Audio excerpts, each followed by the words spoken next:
The key to anybody out there that wants to make a career in something that is the digital world, it is no longer about can you find a viral moment? It's about can you create a series of continuous moments for a long period of time? That's how you build a brand.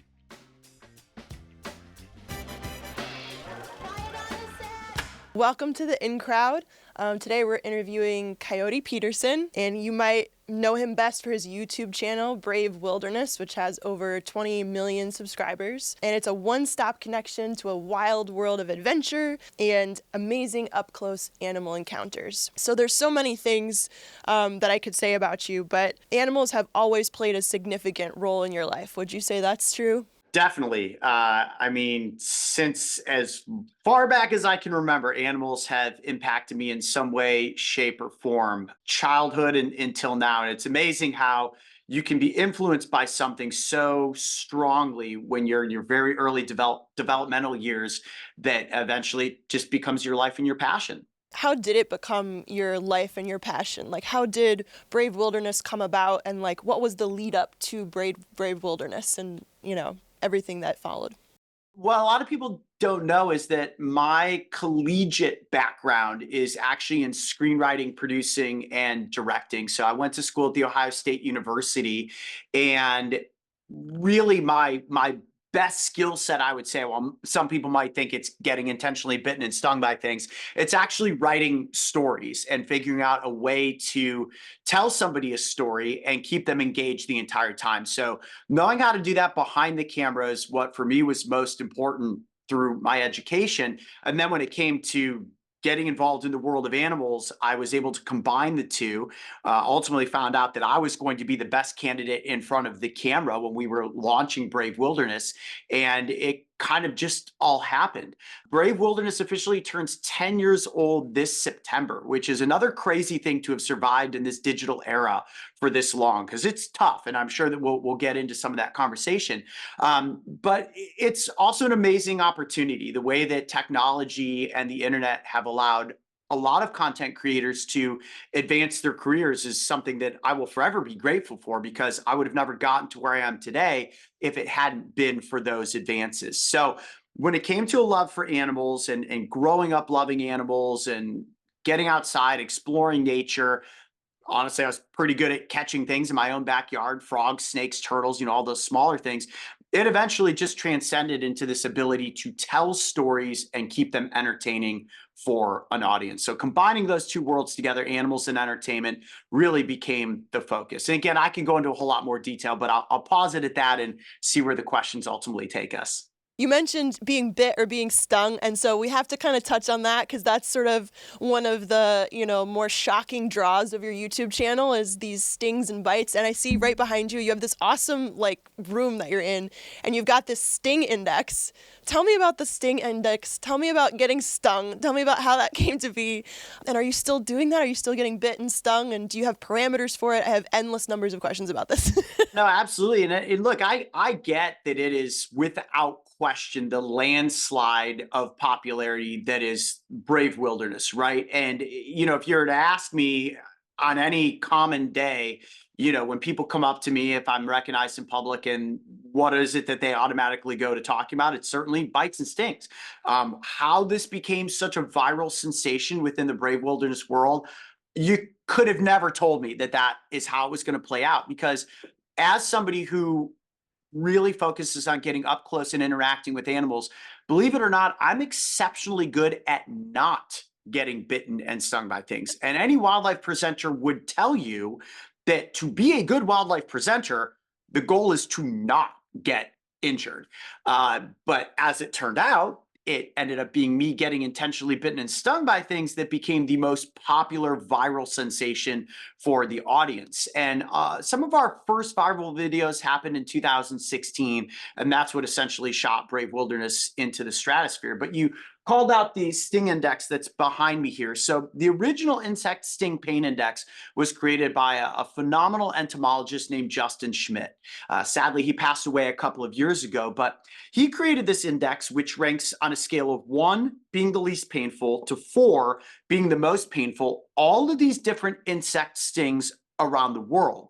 Now, why somebody would choose to put themselves in that sort of position for science? Well, if you knew Justin like I did, he was a kooky guy and it made complete sense. But when we learned that he had written this amazing book that I actually have right here, this is Justin's book, The Sting of the Wild. This sort of became the roadmap for what we ended up creating with Brave Wilderness.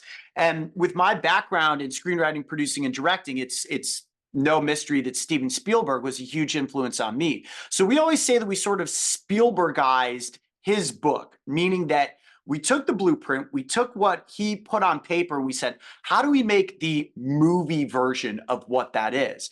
And so became us retelling the Insect Sting Pain Index with me physically going through this experimentation on camera, showing you what the human body went through. Sure, I dialed up some elements a little bit to make it a little bit more entertaining, but I can promise you that the pain that I have amassed at this point, since the launch of the Brave Wilderness channel, has been pretty extreme. And you asked if I was still doing bites and stings. Just 2 weeks ago, we did the first ever live stream bite where I was bitten by one of the world's most venomous centipede species.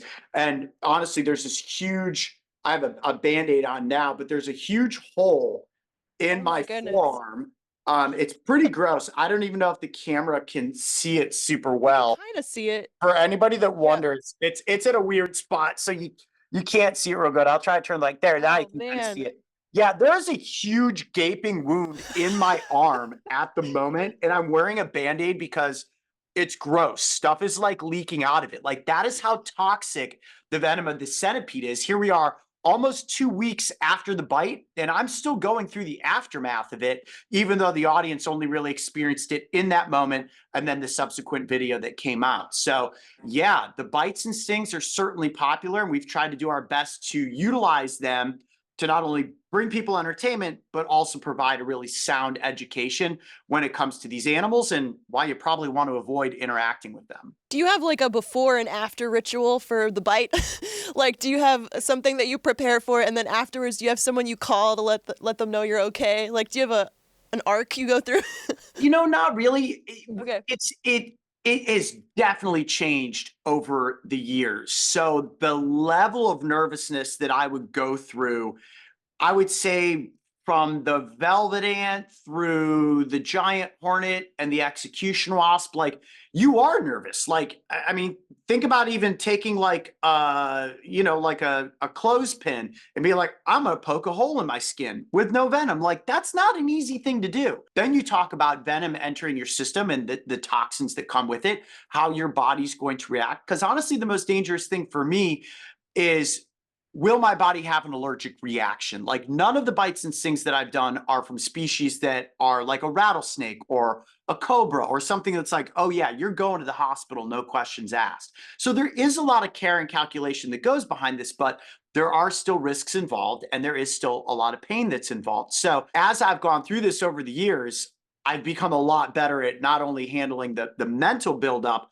but also the pain itself, and then also how to deal with the aftermath. Okay, so tell us about your name. Has your name always been Coyote, or is that a self-selected name? It just seems too perfect for what you do. My real name is Nathaniel, and growing up, my mom would travel myself and my younger sister out to the Southwest almost every summer. We would go on these epic road trips, and we would ultimately end up in Arizona.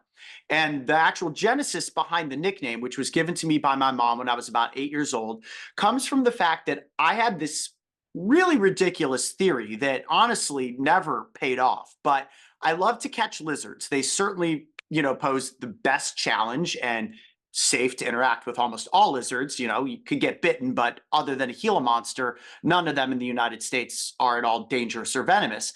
And the roadrunners, which specialize in finding and catching and eating lizards, sort of became my target. Now, I was never going to catch a roadrunner, but I would follow these roadrunners around in the desert, hoping that they would lead me to lizards.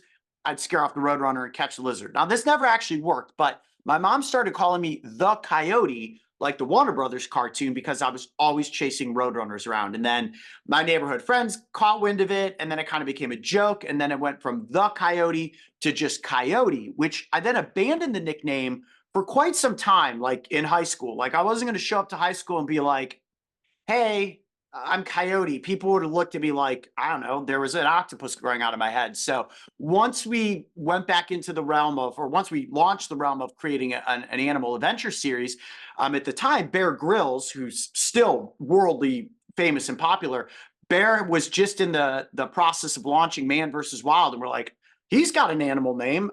I used to have an animal nickname. It's definitely something people will remember. So we sort of stamped that and it moved forward. And now I'm pretty much permanently Coyote.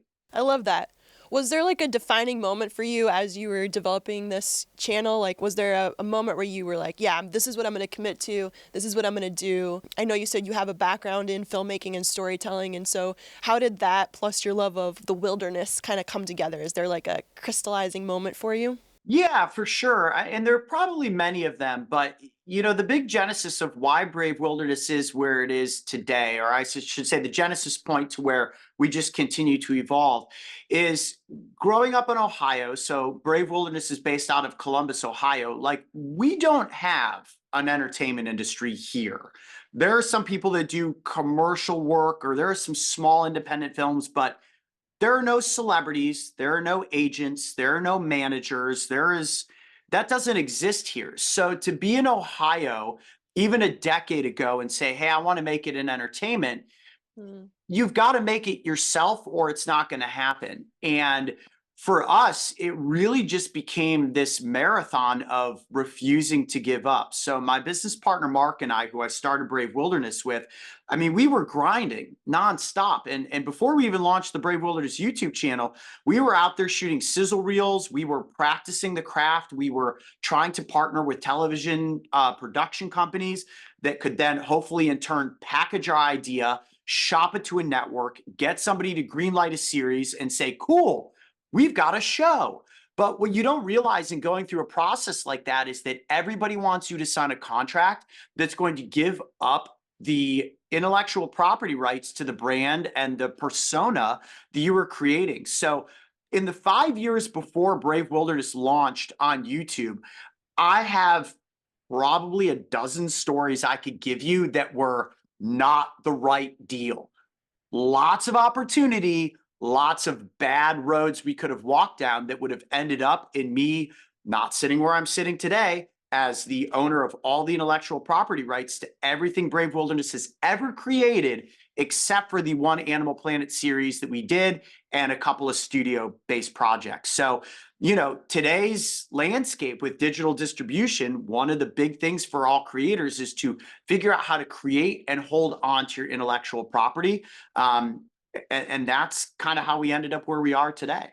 That's amazing. How do you like avoid, because I think as a creator, when you have something that's generating interest and people do want to buy it and they do want to collaborate with you on it, how do you resist that like initial itch or urge to be like, yes, okay, great, you believe in me, amazing, and then know that you believe in yourself more and that you have this trajectory that you want to retain control over because you know it could really be something. How do you like what do you attribute to being able to navigate that? Because I don't think that's very easily navigated. I think it's something that would take a certain amount of like strength and self-assuredness, but that's my guess at it. So what would you ascribe to that? It is such a difficult question to answer and have a right answer for anybody that is listening or watching, because you look at the number of people that have made it in the entertainment industry, and every single one of them likely has a story that is something that they gave up to be able to get the opportunity to become what they now are. And I'm not to say that I'm impervious to that. Trust me, I'm not. But we did make a lot of really good choices very early on. Part of that probably had to do with the fact that we were isolated in a way, being in Ohio versus the East or West Coast, be it New York or California. But there also was the protection of investing a lot of good of my business partner Mark and I's early financial resources into having good legal advisement. And that is like the number one thing that I say to anybody that's trying to create a career in really anything, but especially entertainment, is to have legal representation that is going to help you navigate contracts and help you fight for keeping intellectual property right in your corner. When somebody gets an opportunity to get their foot in the door, get any sort of financial resources to then follow what their talent drive is, immediately you're like, I'm willing to give it all up for the chance. Like, I'll work all the rest of it out down the road. I mean, how many massive celebrities can you name at this point that gave something up? Taylor Swift, Kanye West, Will Smith. I mean, you just go down the rabbit hole of people that are not in control or in ownership of anything that they originally made. Now, once they became a huge success after the fact, they negotiated contracts differently. But nowadays, with people creating in the digital distribution space and people just hoping for that viral moment, which is so much more difficult to go viral today and sustain virality than it was like when we launched Brave Wilderness. But people are still fighting for those same chances. It's whether or not you're business savvy enough to keep yourself protected and have somebody be able to negotiate for you. Because when you're an artist and you get in a room and somebody's offering you something, you're like, whatever it takes. You can't say whatever it takes because there's parameters and there's legalities that you may not understand that you're signing yourself into. That makes a lot of sense. And I think also, like you mentioned, Taylor Swift, and we're recording this today, but I feel confident whenever we release it, this will still be relevant. But Taylor Swift, she's re-recording all her albums to get that power back and to reclaim what it was she signed away when she was younger and when the industry was very different. And I think, part of what I love about that story is that she put, she was kind of open about the frustration of what she was going through. And Kelly Clarkson tweeted at her and said, you should just re-record all your albums. And then she was like, all right. And so now the rumor is she sends Kelly Clarkson like a bouquet of flowers every time she re-records an album, But I think also there's something to be said about transparency and talking about what you're going through too, because chances are there's another artist out there who has an idea for you or who is experiencing something similar or has experienced something similar. And also there's a lot of free resources for lawyers as well. So you don't have to, pay out of pocket necessarily. There's a lot of guilds and organizations where you can try and get some advice. Well, and I'll say that's funny that you mentioned Kelly Clarkson.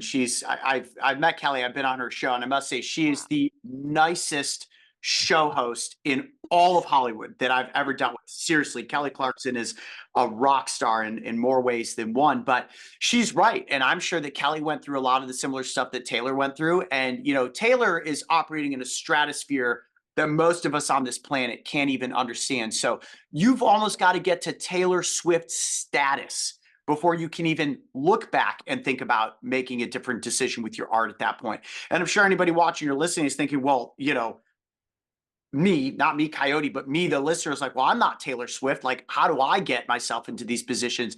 And honestly, it doesn't have to be overly expensive. Like, if somebody puts a contract in front of you, find an attorney that is, a couple $100s an hour, and it is worth that risk for spending the money up front to get those protections versus going down a road and signing something away that you won't be able to get back. It is the biggest pitfall in all of entertainment, and most people just don't take it seriously.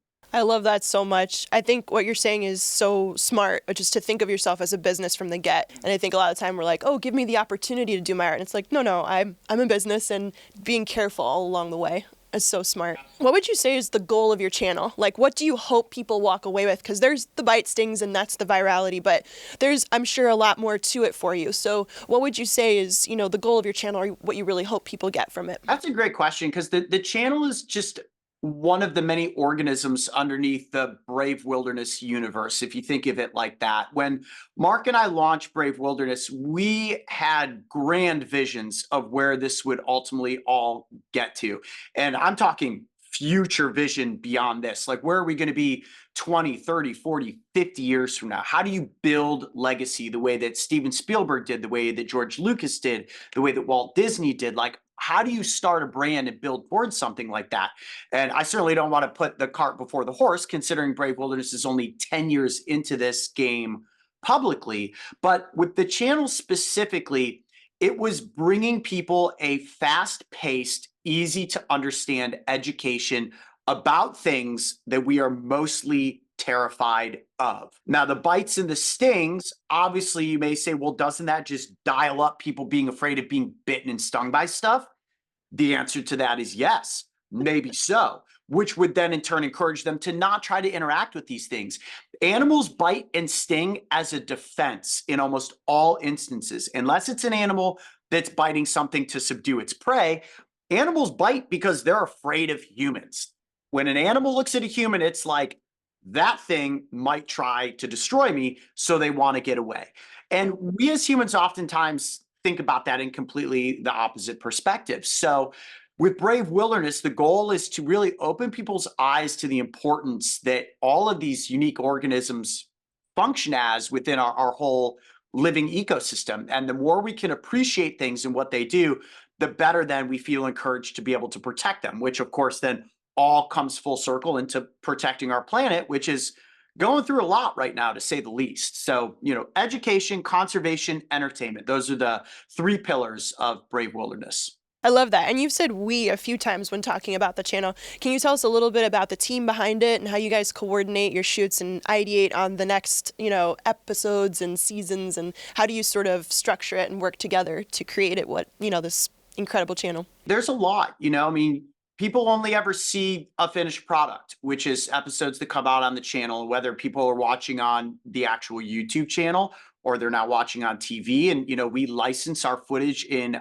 I don't even know how many places around the world at this point. But, the idea is to become a household, family friendly, brand friendly representative of this space. And we've got a very talented team working behind the scenes. At any given time, there's somewhere between 17 and 20 people that work full time for Brave Wilderness.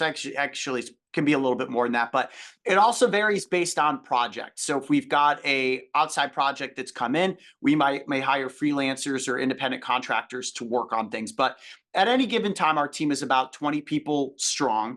We've got two different divisions, one that's based out of Boston, one that's based in Columbus. And Mark and I sort of divide and conquer when it comes to not only developing content for the channel, but also bringing in new business opportunities with brand partnerships, with future projects. I mean, it's pretty expansive. And like I said, people know the front-facing aspect of Brave Wilderness, which is probably the YouTube channel. But in the background, we've got about 12 major projects all in the works right now, from animated series to video games, movies, amusement parks. I mean, you name it, we are branched into a number of different things. And do you guys have partnerships with other channels and other companies that you work with now that you're established and have your voice firmly out there? We occasionally collaborate with other YouTube channels, but not necessarily any sort of partnerships. We have different brand deals that we do strategically to, bring additional revenue into the Brave Wilderness universe. But a lot of the partnerships that we form are larger strategic business relationships, and those are usually structured around large projects or around basically the future of what we're trying to build here at Brave Wilderness, not only from the entertainment side, but also the conservation side. And some of those partnerships are not even based in the United States. I mean, we really look at other areas of the world that we are trying to protect, and we being humans, but then Brave Wilderness being able to be a large microphone for those types of initiatives, usually based in the conservation space around animals or land acquisition. I gotta ask you about your conservation efforts. What are you doing in that world? I was just filming some stuff earlier this morning to promote Save the Horns, which is a rhino conservation initiative we launched a couple of years ago. What a lot of people don't realize is that poaching is obviously detrimental across the globe and to a number of different species. But with rhinos specifically, they are poached for their horns, which means that poachers will tranquilize or kill rhinos, cut the horns off of their face, and then sell them on the black market. Those horns are then either sold as a full trophy piece, or they're ground down and put into basically false medicine that does nothing good for anybody. But it's worth a substantial amount of money in some foreign countries. So in Africa, where a lot of these rhino species are located, black and white rhinos specifically are like getting pushed further and further towards the brink of extinction. So we're working to help raise support for not only a handful of different reserves, but also the anti-poaching unit rangers, which, to make it sound a little more simplistic, imagine like special forces military for defending wildlife. That's what an anti-poaching unit ranger is, and it doesn't come for free. So all of the money that we help raise puts these highly trained individuals on the front lines to defend the reserves where these animals are essentially being protected. So it's a lot of work and it requires a lot of support. So Save the Horns is our current initiative. It's a website that you can go, you can sponsor different rhinos, and every dollar that's given essentially goes towards the technology and the personnel that are on the ground to actually defend these animals. That is absolutely incredible. It just sounds like your life has this beautiful cohesion to it. Like all the things that you're involved in are so linked together and seem to come straight from your heart. So how were you able to make everything in your life just sort of feel so authentic to who you are? And what advice would you give to somebody else to do the same? I believe I can do it. And I believe in myself and the people that I surround myself with. I think I was very lucky early on as a kid to have parents that didn't tell me that I couldn't do something. I had to make responsible choices, but I wasn't hawked over. I wasn't hounded. I wasn't, you know, babied. I was told, hey, if you've got a vision, go out and figure out how to make that happen. Since I was old enough to do chores, I was doing chores because I understood that hard work led to this thing called money that I didn't understand at the time, which then just became a resource to go after those things that I wanted. So I approach my existence now in a very similar way. A lot of really hard work, a lot of being proud, a lot of being driven and focused to get those resources to then turn around and go do something with them. Me personally, I'm not a very materialistic individual. I look at money as being a resource to help other people and to make vision happen. I think through and through, aside from being a storyteller, I'm a visionary at the end of the day. And I have such a big dream for what can be accomplished with Brave Wilderness and how we eventually protect our planet, but also keep people entertained when it comes to why you want to protect the planet and evolving entertainment in a way where we maybe don't have to have such an imprint and a footprint on wild places. And again, we're doing this all strategically because we're recognizing the growth in different things as we as humans advance. And that's both physically within the technology space, but also in the way that the technology allows us to distribute a message because it's evolving at like a mind-boggling rate. When you think about, when I was in college filming things, I didn't have a phone that was shooting in 4K 60 frames a second. And now we're on the verge of AI and not only from an AI writing perspective, but a video perspective. I'm sure you maybe are familiar with Sora or some of these other AI platforms. It's like 2 years from now, are we even going to need cameras when we're out in the field? It's scary and exciting both at the same time. And it's how are we going to harness where technology is going and how we're able to share created vision with the world and have it be done in the right way. And that's kind of a big picture answer. We're all figuring it out. And I hope to be somebody that's right on the precipice of being the tip of the spear when it comes to figuring that out, for the next 50 years of my life, essentially. It's amazing. And also, you've been able to utilize YouTube to the most anyone can utilize YouTube. So I would be remiss if I didn't ask you about that. So what was the process like of, you talk about hard work and building towards something and getting, those funds, and the channel being able to sustain itself really is a remarkable achievement. And so what would you say were some challenges you faced along the way, and what was something you keyed into early on where you were like, okay, amazing, we can build off of this? Thank you for saying that. It has been an achievement. And when you get to these certain points, like I said, Brave Wilderness turns 10 years old, September 15th of this year. And it's a lot to wrap your mind around sometimes because anybody who's out there listening or watching that is creating in the digital space will know what a slog it is. And we always compare it to the analogy of a race, right? You can look at it like the turtle, the tortoise and the hare. When we launched YouTube, we said it was like the Wild West. It was open frontier. The algorithm was crazy. There were not many limitations. You could pull in 100,000 new subscribers in a day with no explanation for how that was happening. But a lot has changed since 2014, since 2018, since even last year. And YouTube is a blessing and a curse. And most content creators that operate in that space will tell you that. You can't bite the hand that feeds you, but you're constantly frustrated with what the algorithm is doing on any given day. And you talk to people behind the scenes of YouTube and they're like, we don't know. It's an algorithm. It's going to do what it wants, which is true and not true, or so most content creators think. But the key to anybody out there that wants to make a career in something that is the digital world, it is no longer about can you find a viral moment? It's about can you create a series of continuous moments for a long period of time? That's how you build a brand. We have been running a marathon for 10 years. And now I would say in this year specifically, really accepting that and figuring out this is how the organism runs. This is how you keep it sustained. This is what the audience likes. This is what the audience really values. And this is what we know the algorithm, the YouTube machine itself, wants to be fed to keep your organism growing. It's a balance and it is complicated. And you never know what the right answer is. So it's like you're always trying to hit a moving target, and you just have to accept that and be committed to it. And probably the biggest takeaway from that whole big statement there for anybody listening is that commitment and consistency to your craft and your vision is what's going to make your brand successful. And you're going to hit roadblocks. You're going to hit moments where you're like, yep, just didn't make it, should probably give up. You can't, because the second that you do, the system runs you over and there's somebody else right there waiting to replace you. So you just keep going. You don't stop, and you just believe that you are going to go, go, go, go, go, no matter what it takes. Mic drop moment there. For me or for you?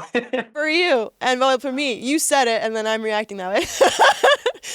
No, but what would you, like, how would you apply that philosophy then to, you mentioned Sora and you mentioned AI and kind of the new frontier. By the way, I love that you're describing it as this, the way you described it just sounded like you're describing nature or like this wildness, which makes sense for what you do. But how would you ascribe those same principles to AI? That's such a great question. And I may answer this question now, and 3 years from now, go back and watch this and be like, wow, I was way off. Because it's that crazy how fast it's advancing.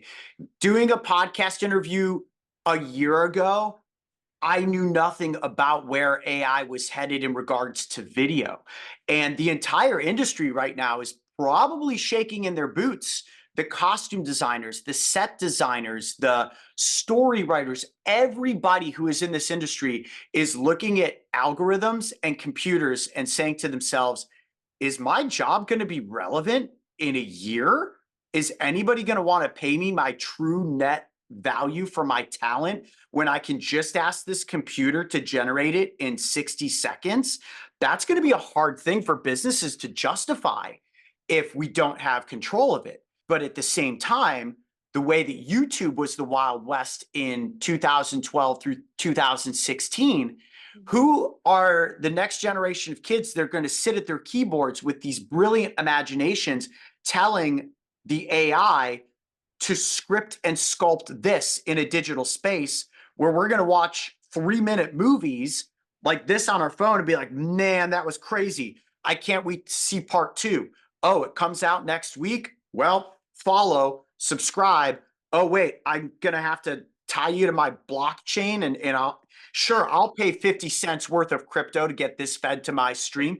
Like, that's probably where we're going to get to. And, love or hate crypto, I'm not really involved into that world much, but I see where things could possibly be headed. And that is with currency, that is with technology, that is with people's creations, and making a viral sensation in a way that is no longer, hey, this is me in front of a camera.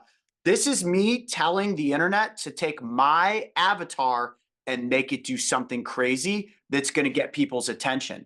Like, do you think there's going to be many more Coyote Petersons out there being like, cool, here's a big centipede. It's going to bite my arm to try to raise awareness for rhinos?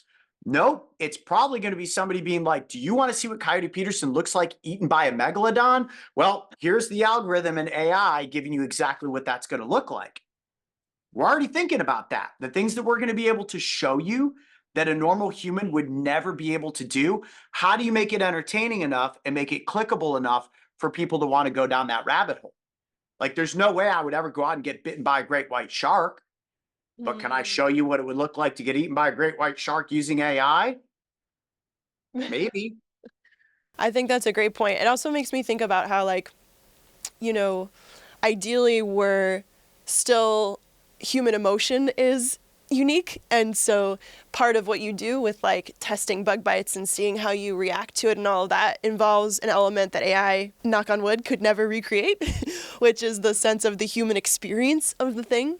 But I love what you said, and it also made me think it's hard to talk about something when we don't even have the words for what it will be yet. Literally. That's what's crazy about this. It's like, well, I can envision where I think it's going. I could be completely wrong. And that's why, like, behind the scenes of Brave Wilderness, we're trying to essentially throw darts in different directions to be like, we have to be aligned for all of these things to happen. And I think where one of the biggest future opportunities is going to come is how to bring people real world, visceral experiences live right into their own home entertainment. And the live stream that we did a couple of weeks ago here at Brave Wilderness, I guess the time of this recording, a couple of weeks ago, with me getting bitten live by a centipede with multiple cameras all cutting. People watch this live stream and they're like, there's no way this is live. They definitely pre-recorded this. And we like then turned the cameras around to be like, no, look at the massive crew that we have set up in the background, because nobody done something like that before.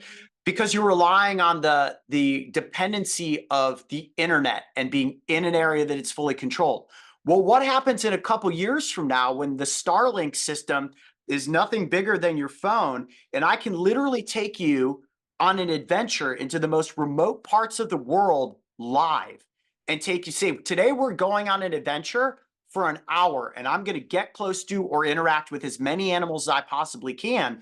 That's a whole new type of entertainment right there. Seeing Brave Wilderness live. So again, these are all things that we're thinking about. How do you keep up with technology and evolve that entertainment to the next level? It also makes me think of authenticity too. Like, you know, people questioning you, oh, this can't be live. There's an element of trust that is already kind of shaky when you're dealing with, you know, recordings and stuff like that. And so how to, with AI, distinguish between using the technology and also having things be authentic, like when you're actually taking them on a live tour, finding the way to communicate that. And that'll be an ongoing dance too, I think. For sure. And I think that's, you know, when you call out, we call it movie magic, right? When you can do 30 takes and it's like, well, we'll show you the best take of what that was. Like, to be honest, people ask this a lot, like, Coyote, are there scripts and stuff like that when you go out and do episodes for Brave Wilderness? Everything that you see is improv. It's on the fly. You know, whether we're catching something or interacting with it naturally in the wild, like, I don't have a script that I'm going off of. We've obviously done research in advance. I am try to be as well versed as I can in a specific species or a specific situation, but I think there's going to become a dialed up sense for people wanting to see that authenticity, the chance of there being flaws, the performance of something being live, to be like, anything can go wrong here because I'm watching it live. That creates a thrill for the audience, which is why the test we did with this centipede bite was so interesting for us as a production team. And aside from wanting to make it entertaining, we also wanted to take on the challenge to say, what's going to happen? We didn't know. And that, I think, is what drew the audience in as well. The idea of being on the journey together actively. So I'll ask just a few like random fire questions, random quick fire questions, and then just kind of see what you've got going on in your life. And then I think we can turn it over and see if anybody who's joining us in the Zoom has any questions for you as well. But if you could bring one animal back from extinction, what would it be? Wow, that's a good question. Bringing an animal back from extinction. Well, there are obviously a lot of questions that surround bringing anything back from extinction. Are we talking like all the way back dinosaur, or like something that was more recently brought to extinction? Maybe I will let the second part of the question inform that. Would you take a bite or a sting from it? Gotcha. Well, let's put it this way. If I was going to be taking a bite from something and I had the ability to bring back a prehistoric creature and I could go back as far as dinosaurs, I think I would bring back the real life velociraptor. So not the one that was in Jurassic Park, because Spielberg took the liberties to make it a little bit bigger and scarier looking than they actually were.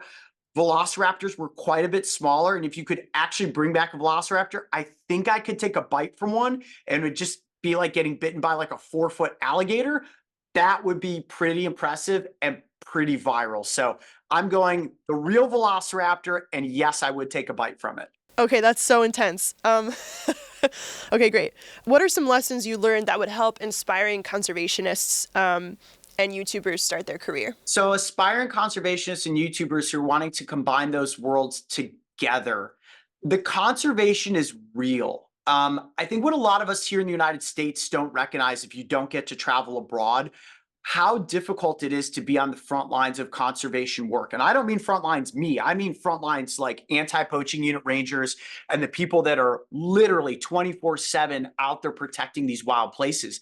It is intense and it is dangerous. And the work and the low paying effort that people have to put in to defend these places on our planet honestly does not get enough attention. I feel like if we could find a way, and we've been working on this behind the scenes quite a bit, to tell that story on a bigger platform and to find a way to keep it entertaining for people so that they feel that impulse to be like, I want to send resources elsewhere to help these people do what it is they're doing, because it is out of sight, out of mind. Like, yes, you'll see commercials pop up like, you could sponsor a panda.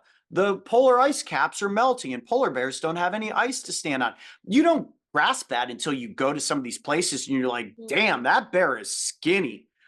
That bear looks like it's starving. That bear has been swimming way too long and it's on the verge of death because there is actually change happening here. Or like being in South Africa and you see a dead rhino's carcass rotting out and being like, man, somebody chopped that thing's face off because their family can't afford to live and they're being forced into poaching so their family can survive. And this is what they're pushed to.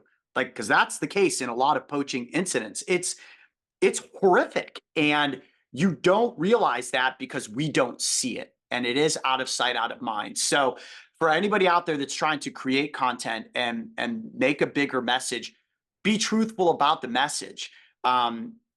Make it as raw as you can, but be aware that sometimes making it raw is going to get it demonetized or limited from censorship, because we here in the United States are so sensitive to all of those things. So it's almost a double-edged sword in some regards. But as long as you're sticking to the story and you're doing your best to tell it as truthfully as it is, no matter how tough that truth may be to swallow, you're going to get people attracted to your content.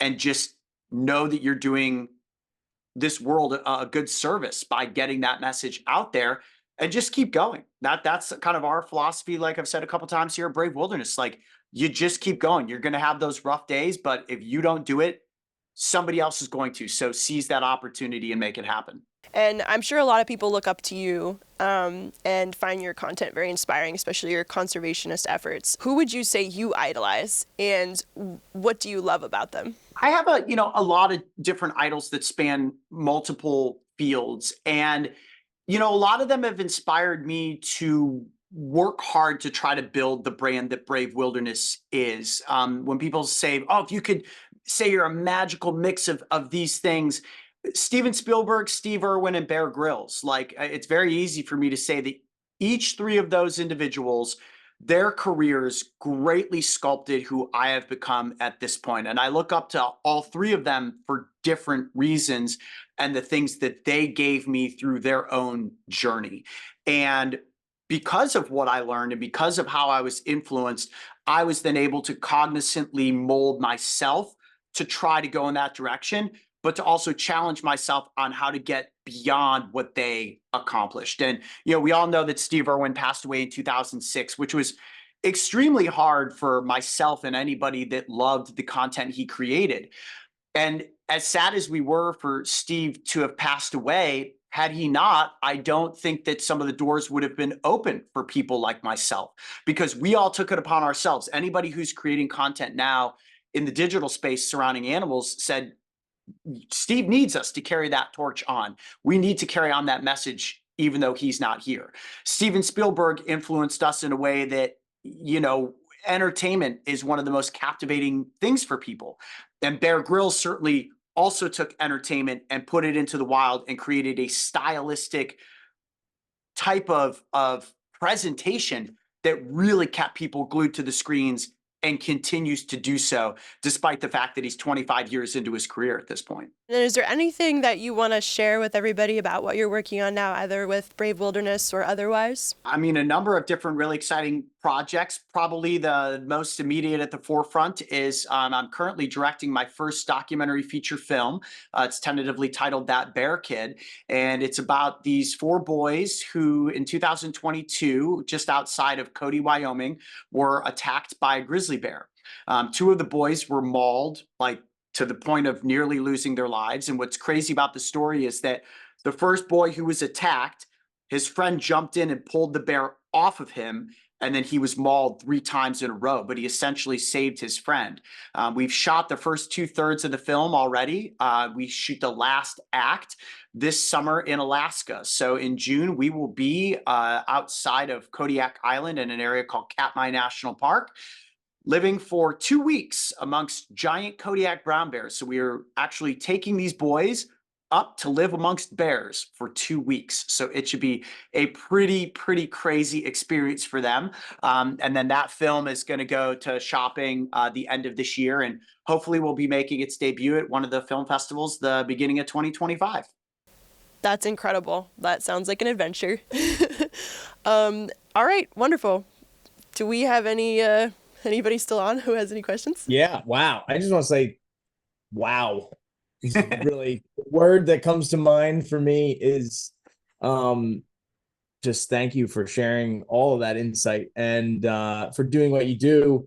I guess, we're a production company. So my question would come more from the production side of like, what challenges do you come upon every day, and how do you continue to find solutions, and kind of like, what does your crew look like? From the production side of things, so I'll answer the crew question first. So from a crew perspective, it all depends on whatever the project might be. But on any given production trip, it's usually just myself and my director of photography, Trent, and my wildlife biologist, Mario, who also does a lot of camera work. The 3 of us always traveling together. So we are like the unit that is definitely going to be out in the field. Sometimes we hire a sound designer to come with us based on what the project is, or we hire experts on the ground depending what country or state that we're in. But the core out in the field group is usually just 3 of us.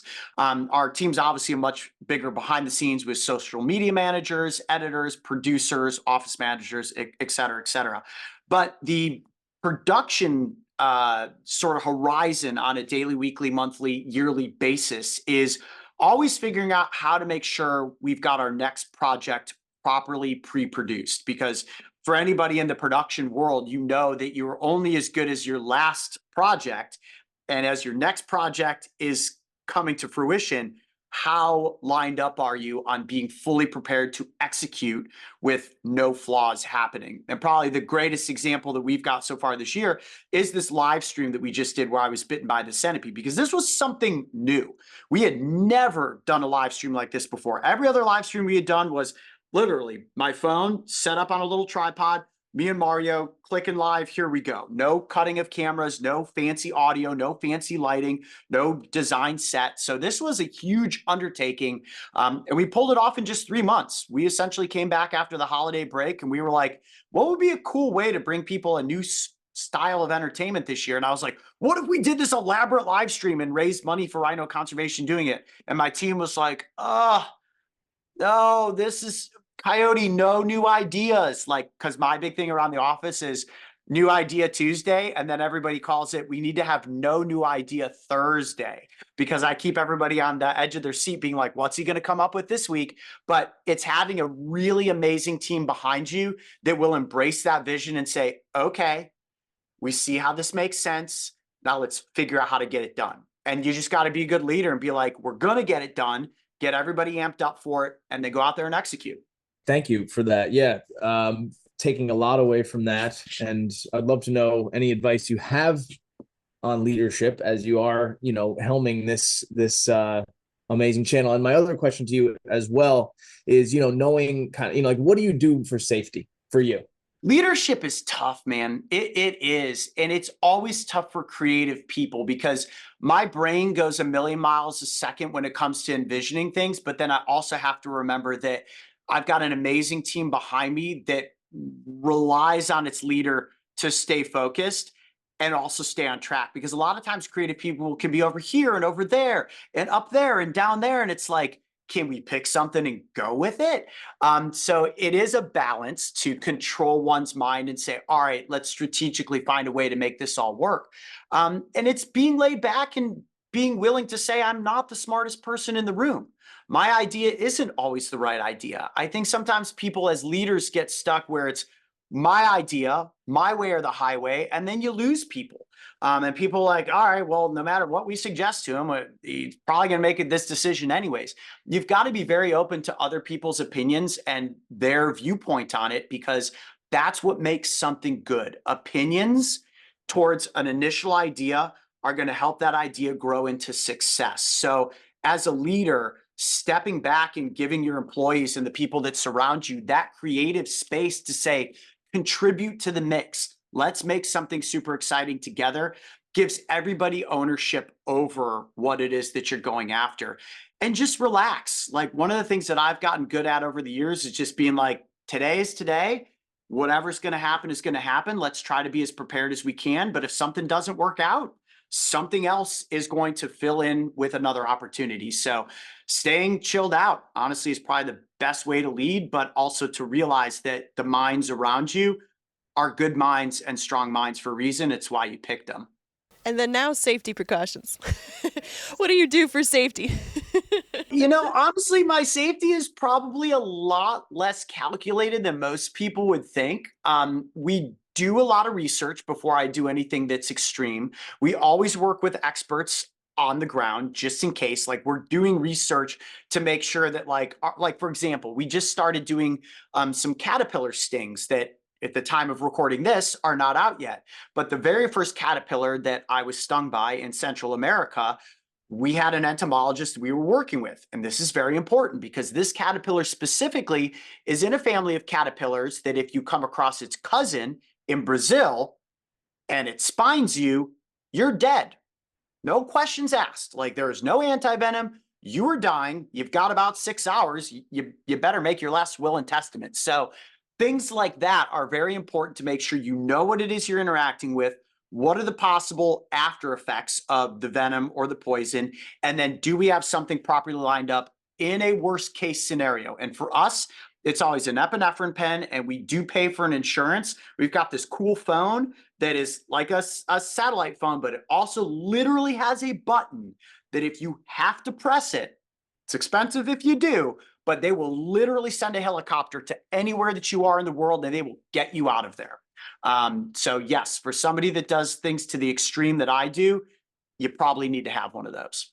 I'm just wondering, like, what's the most effective thing an individual can do to help the earth and conservation efforts?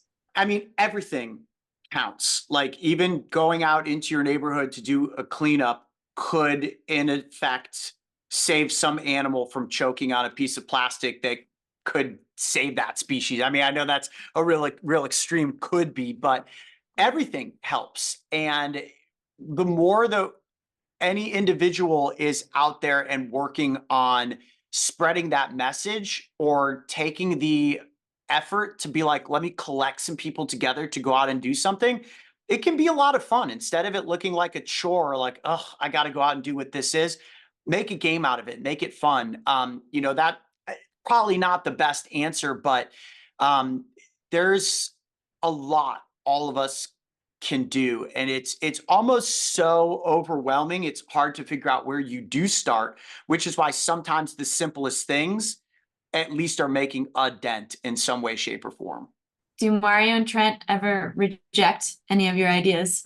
Oh, do Mario or Trent, so our director of photography and our wildlife biologist, ever reject any ideas? I mean, the whole team honestly will reject ideas at points in time.